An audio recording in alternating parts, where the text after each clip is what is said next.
Nola kontsultatu edukiontzi organikoaren irekierak eta eman alta obarirako. Udalak zaborraren ordainagirean obariak ezarriko dizkie materia organikoa edukiontzi marroian, bilketa pneumatikoko postontzi laranjan eta auzoko eta etxeko konpostaje programetan birziklatzen dutenei. Nola kontsultatu edukiontziaren irekierak?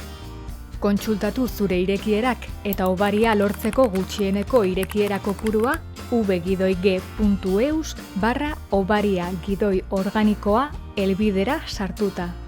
Organikoa birziklatzeko edukiontziaren irekierak atalean hautatu kontsultatu.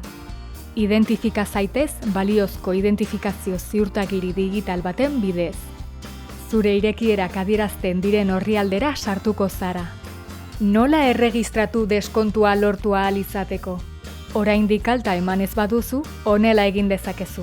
Aurrez aurre herritarrei laguntzeko bulego batean edo online vgidoi.eus/obaria-organikoa helbidean.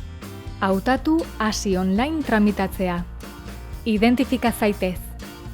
Aukeratu obaria zer helbiderekin lotu nahi duzun, baimena eman zure datuak lagatzeko, adierazi zer konpostaje mota egiten duzun, banakakoa, komunitarioa edo bietako bat ere ez, eta egin klik bukatu aukeran.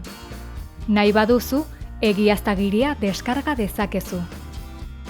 Informazio gehiago eskuratzeko edo beste izapide batzuk egiteko, zoaz vitoriagidoigasteiz.org/egoitza elektronikoa helbidera, edo deitu herritarrei laguntzeko telefonora 010 edo 945 16 11 00.